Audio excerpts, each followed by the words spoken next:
La mangrove est un écosystème unique aux multiples vertus. Ses rôles, ce sont des rôles de filtration de tout ce qui arrive des bassins versants.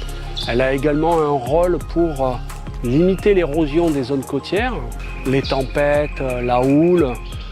Et puis c'est surtout un lieu de biodiversité importante et de ressources importantes. Partout dans le monde, ces forêts de palétuviers déclinent. Entre 1980 et 2000, près de 50% de la surface mondiale des mangroves a disparu. La Nouvelle-Calédonie ne fait pas exception. Notre écosystème subit d'énormes pressions. En 2022, la Provence Sud met en œuvre le plan d'action mangrove. Avec les communes de Nouméa, du Mont-d'Or, de Païta et de Dimbéa, ainsi que l'Université de la Nouvelle-Calédonie, afin de contribuer à la préservation des mangroves urbaines, un écosystème essentiel, mais menacé. L'objectif dans un premier temps est de préserver durablement et efficacement les mangroves du Grand Nouméa.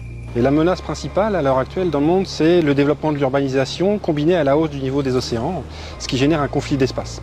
Donc nous, scientifiques, nous sommes dans l'obligation d'acquérir de nouveaux savoirs. Nous nous intéressons tout d'abord à l'influence du rejet des eaux pluviales dans la mangrove, qui modifie la salinité, mais qui contiennent également des contaminants qui peuvent impacter l'écosystème, et notamment en ce qui concerne le cycle du carbone, la capacité de la mangrove à exporter du carbone vers le lagon pour participer au réseau trophique.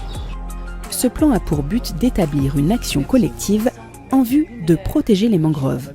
Il met l'accent sur la réduction des pressions humaines qui affectent les mangroves à différents niveaux, ainsi que sur l'anticipation des effets du changement climatique. Un comité de suivi a été formé pour échanger et veiller à la mise en œuvre de ces actions. On doit avoir une vision de la totalité des mangroves de la province sud parce que c'est à cette échelle-là que la province est responsable et doit suivre l'écosystème qu'elle a intégré au Code de l'environnement. Et puis on doit agir localement parce que c'est à petite échelle que l'on peut développer des chantiers de réhabilitation de cet écosystème.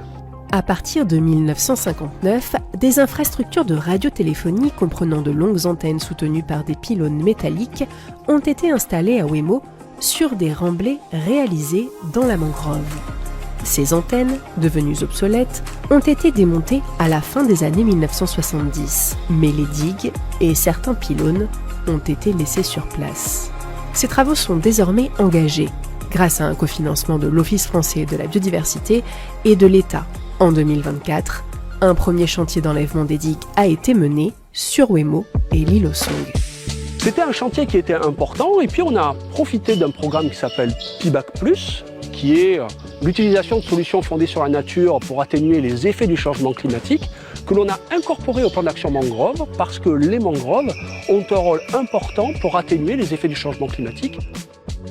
5000 mètres carrés ont ainsi été libérés et la nature n'a pas tardé à reprendre ses droits.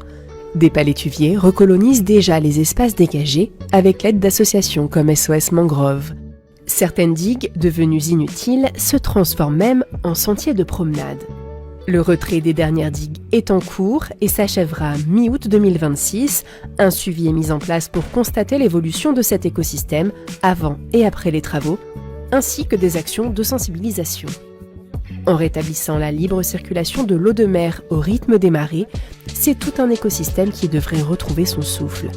La ville de Nouméa accompagne ce renouveau avec des plantations d'espèces locales et une lutte continue contre les espèces envahissantes. Un travail de longue haleine